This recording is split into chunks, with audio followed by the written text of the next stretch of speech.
Australia is facing its worst biosecurity crisis in decades, following an outbreak of a fungal disease that threatens its $600 million banana industry.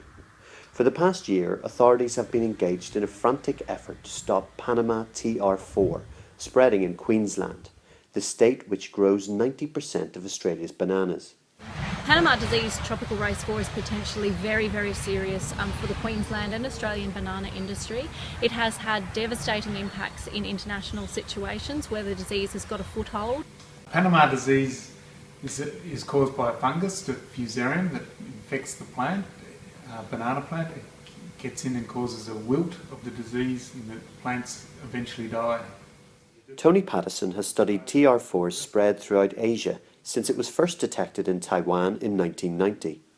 It devastates the plantation, so it can cause complete loss of a plantation within 4 years of first detection of the disease. TR4 attacks Cavendish bananas, the world's most popular variety.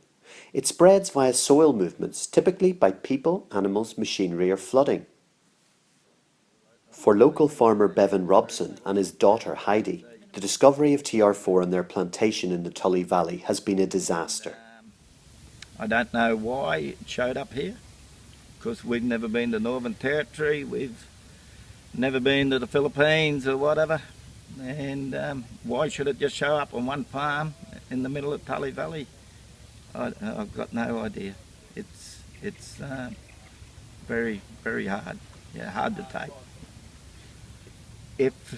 If they say what it is, I think it's a very, very much danger. They reckon it would wipe us out in 2 years.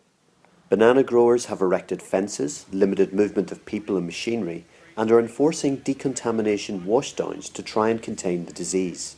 We have a compliance system where we're trying to contain the disease on the infested property and maintain quarantine and very strict biosecurity controls there.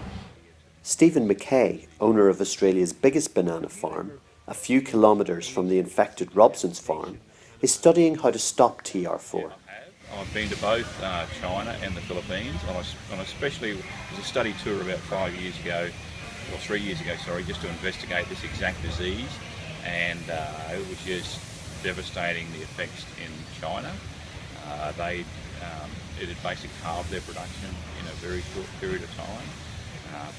Mostly because of minimal quarantine procedures, but yeah, it still shows how quickly it can move with physical movement, people, animals, machinery.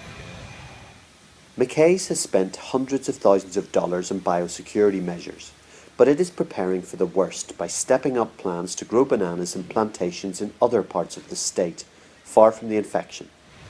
As a business, we're really reasonably comfortable that we've put the right procedures in place to stop it moving onto our plantations.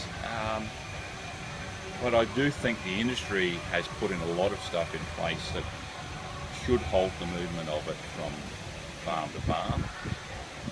But that's not the history of this disease throughout the world, so I just hope that because we're a first world country generally speaking and have slightly different procedures, we should be able to stop it moving.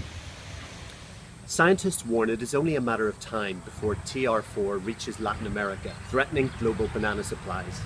But here at Biosecurity Queensland, there is hope the rapid response to the outbreak could provide a model for slowing its spread.